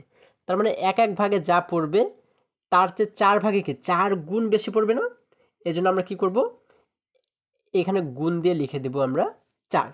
দেখো ৯৯ টাকাকে যখন আমরা ৯ ভাগ করলাম, ৯ ভাগ করলে কিন্তু আমরা পেয়ে যাব যে এক ভাগে কত টাকা করে পড়বে। তাহলে এই এক ভাগে যে কয় টাকা পড়বে সেই কয় টাকাকে আমরা কি করব? ৪ দ্বারা গুণ করব। যেহেতু আমাদের ৪ ভাগের কথা বলা হয়েছে তাহলে এক ভাগে যা থাকবে ৪ ভাগে কি আরও ৪ গুণ বেশি থাকবে না? এই জন্য আমরা লিখলাম গুণ ৪, এত টাকা। ঠিক আছে, এখন দেখো যদি আমরা এটিকে সমাধান করি, আমরা সমান সমান দিলাম। ৯৯কে প্রথমে আমরা ৯ দ্বারা ভাগ করব। তাহলে ৯ দ্বারা যদি আমরা ৯৯কে ভাগ করি তাহলে দেখো এখানে যেহেতু 9 মানে একটি অঙ্ক, আমরা কি করব, এখানেরও প্রথম একটি অঙ্ককে ভাগ করার চেষ্টা করব। এখানে একটি অঙ্ক কত রয়েছে, 9 রয়েছে, তার মানে ভাগ করতে কিন্তু পারবো, যেহেতু দুটি সমান। ছোট হলে কিন্তু ভাগ করা যেত না, যেহেতু সমান ভাগ করা যাবে। তার মানে 9কে কত দ্বারা গুণ করলে 9 হয়, আমরা জানি 9কে 1 দ্বারা গুণ করলে হয় 9, অর্থাৎ 9 একে 9। এখন এই 9 থেকে 9কে বিয়োগ করলে কিন্তু 0 হয়, কিছুই থাকে না। আমরা কি করব, এই জন্য এখানে শুরুতে কিছুই লিখব না। এরপরে দেখো আমাদের বাকি রয়ে গেল কিন্তু এই যে 9টা, এই 9কে আমরা নিচে লিখে দেব, তাই না? নিচে নামিয়ে আনবো, নিচে নামিয়ে আনলাম। এখন এই 9 দ্বারা যদি এই 9কে আমরা ভাগ করি তাহলে কত পাই, অর্থাৎ 9-এর সাথে কতকে গুণ করলে 9 হয়, একই রকমভাবে দেখো 9-এর সাথে 1কে গুণ করলে হয় 9, অর্থাৎ 9 একে 9। এখন দেখো উপরের সংখ্যা থেকে নিচের সংখ্যাকে বিয়োগ করলে কিন্তু আমরা পাই 0, তার মানে আমাদের উত্তর হচ্ছে 11, তাই না?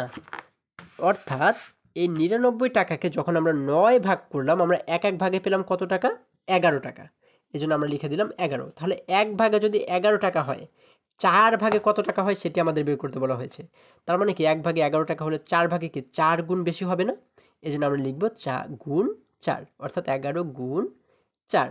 যেহেতু আমাদের 4 ভাগে কত হয় সেটি কিন্তু বের করতে বলা হয়েছে, আমরা লিখলাম 11 গুণ 4 টাকা। এখন এই 11কে যদি 4 দ্বারা গুণ করি, দেখো 4 একে হয় 4, 4 একে হয় 4, অর্থাৎ কত টাকা হয়, আমরা পাচ্ছি 44 টাকা। দেখো এই যে 44 টাকা, তাই না? আমরা লিখে দেব 44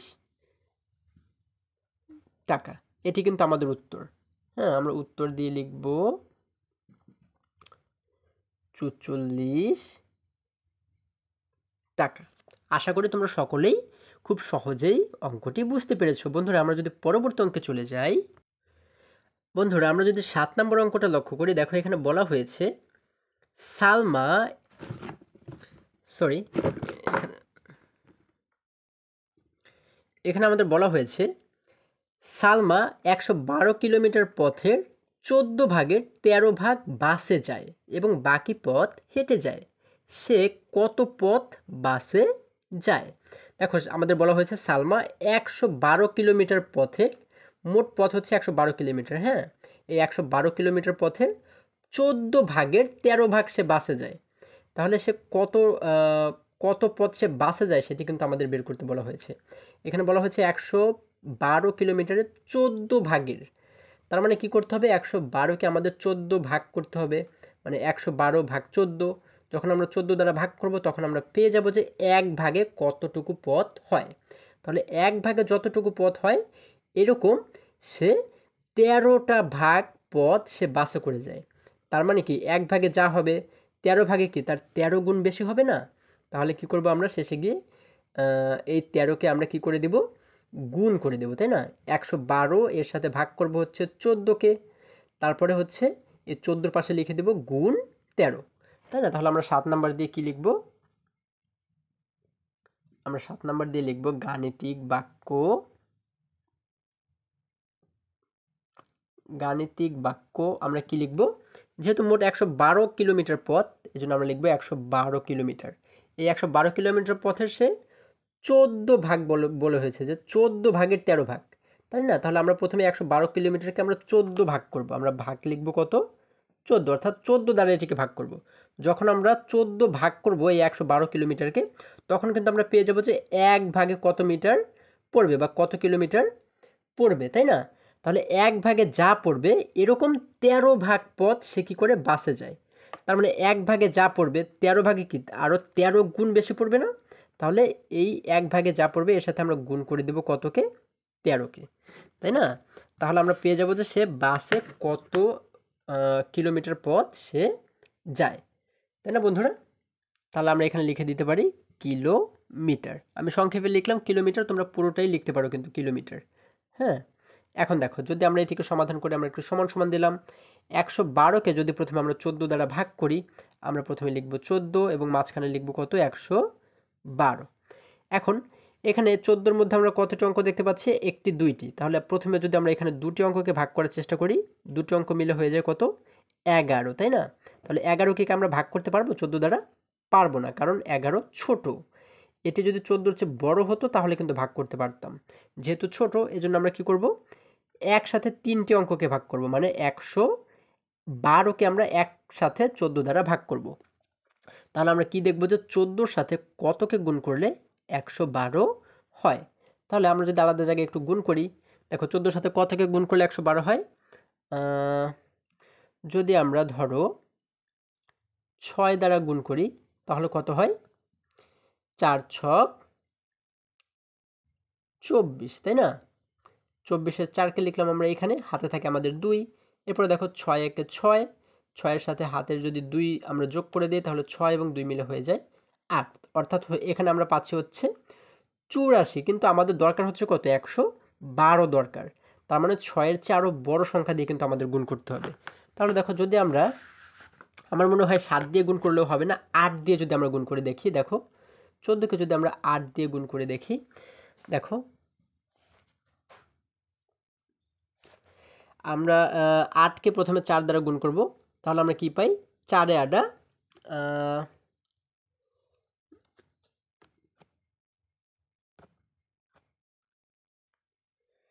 যেহেতু 32 হয়, 4 এ 8 হয় 32, আমরা 32-এর 2কে লিখবো এখানে, হাতে থাকে কিন্তু আমাদের 3। এরপরে দেখো 8কে যদি আমরা 1 দ্বারা গুণ করি, 8 একে 8, 8-এর সাথে যদি হাতের এই 3কে আমরা যোগ করে দিই, 8 এবং 3 মিলে কত হয়ে যায়, 8, 9, 10, 11, আমরা এখানে লিখে দিব 11। তাহলে আমাদের মোট হয়ে গেলে কত, 112। দেখো এখানে কিন্তু আমাদের 112-র সাথে মিলে যাচ্ছে। তার মানে 14-র সাথে আমরা কতকে গুণ করে 112 পাচ্ছি, 8কে গুণ করে, তাই না? তাহলে এখানে আমরা লিখে দেবো 8 এবং এর নিচে লিখে দেবো 112। এরপর আমরা উপরের সংখ্যা থেকে যদি নিচের সংখ্যাটিকে বিয়োগ করে দিই, দেখো 2 থেকে 2কে বিয়োগ করলে 0, 1 থেকে 1 বিয়োগ করলে 0, 1 থেকে 1 বিয়োগ করলে 0, অর্থাৎ আমাদের উত্তর হচ্ছে 8, তাই না বন্ধুরা? তার মানে এই যে 112 কিলোমিটার পথ রয়েছে, এই 112 কিলোমিটার পথকে যখন আমরা 14 ভাগ করলাম তখন 1 ভাগে আমরা পাচ্ছি কত, 8 কিলোমিটার, তাই না? তাহলে এই 1 ভাগে যদি 8 কিলোমিটার হয় তাহলে আমাদের বলা হয়েছে সে 13 কিলোমিটার মানে 13 গুণ বেশি কিন্তু পথ সে বাসে করে যায়, তাই না? 13 ভাগ পথ সে বাসে করে যায়। তাহলে 1 ভাগে যদি 8 কিলোমিটার হয়, 13 ভাগে কি 13 গুণ বেশি হবে না? তাহলে আমাদের বাকি রইল কি, গুণ 13। আমরা এখানে লিখে দিলাম গুণ 13 কিলোমিটার, কিলোমিটার। এখন যদি দেখো, সরি এখানে আমরা সুতরাং দেব, যেহেতু উত্তর পেয়ে যাব, এই লাইনে যেহেতু আমরা উত্তর পেয়ে যাব আমরা দেব সুতরাং। 8 দ্বারা যদি আমরা 13কে গুণ করে দিই তাহলে কত হয়ে যায়, দেখো 13 গুণ 8, দেখো 13 24, 24-এর 4কে লিখবো এখানে, হাতে থাকে আমাদের 2। এরপরে 8-এর সাথে 1কে গুণ করলে হয় 8 একে 8 এবং এই 2 মিলে হয়ে যায় 10। তার মানে আমরা এখানে পাচ্ছি কত, 104 কিলোমিটার, তাই না? তার মানে হচ্ছে আমরা এখানে লিখে দেব সুতরাং 104 কিলোমিটার। তার মানে সে বাসে করে যায় কত কিলোমিটার, 104 কিলোমিটার। সুতরাং আমরা এখানে উত্তর কি লিখব, উত্তর দিয়ে লিখব 104 কিলোমিটার। তাহলে কিন্তু আমাদের উত্তর হয়ে গেল, এই অঙ্কটিকে সমাধান করা হয়ে গেল। আমরা যদি এরপরে পরবর্তী অঙ্কে চলে যাই বন্ধুরা, এখানে আমরা দেখতে পাচ্ছি 8 নম্বরে বলা হয়েছে নিচের গাণিতিক বাক্যের জন্য গল্প তৈরি করি। এখানে দেখো আমরা একটি গাণিতিক বাক্য দেখতে পাচ্ছি। এখানে বলা হয়েছে 65/3 গুণ 4 সমান সমান খালি ঘর।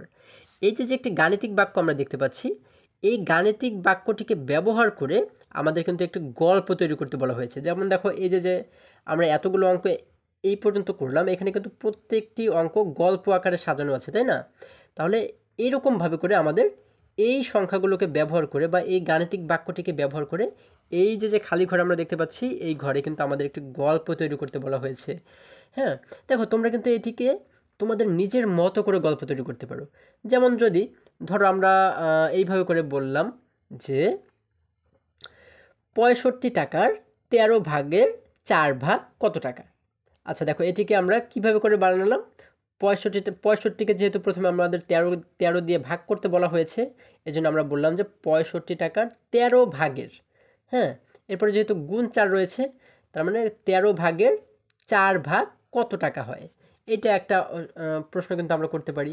তারপর যদি এইভাবে করে বলি, দেখো আমরা এমনভাবে সাজাবো যেন এইটা এরকমই থাকে, মানে 65কে প্রথমে 13 দ্বারা ভাগ করতে হয়, এরপরে যেন আবার 4 দ্বারা গুণ করতে হয়। এইভাবে করেই যেন অঙ্কটা করা যায় সেইভাবে করেই কিন্তু আমাদের গল্প তৈরি করতে হবে। তাহলে যদি ধরো আমরা এইভাবে করে বলি যে 65টি মার্বেল 13 জন বন্ধুর মাঝে ভাগ করে দিলে 4 জন বন্ধু কতটি মার্বেল পাবে?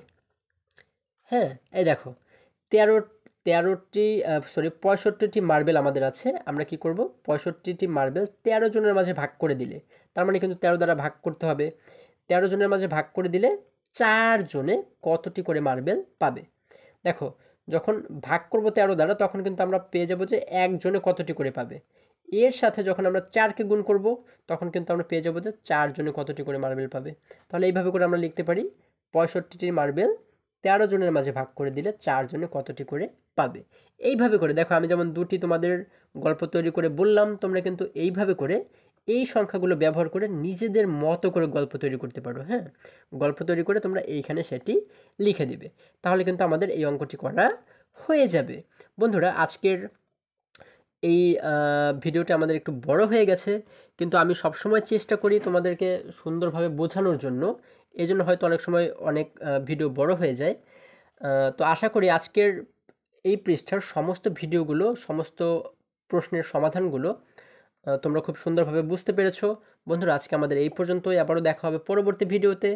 তোমরা সকলে ভালো থাকো, সুস্থ সবল থাকো এই কামনা করি। আর তোমরা যদি তৃতীয় শ্রেণীর যে কোনো পৃষ্ঠার ভিডিও বা যে কোনো পৃষ্ঠার সমাধান দেখতে চাও, তাহলে এই সোজা যে লিঙ্কটি তোমরা দেখতে পাচ্ছ, এই লিঙ্কে প্রবেশ করে যে কোনো পৃষ্ঠার ভিডিও খুব সহজেই দেখে নিতে পারো। সকলে ভালো থাকো, সুস্থ সবল থাকো এই কামনা করে শেষ করছি। ধন্যবাদ সকলকে।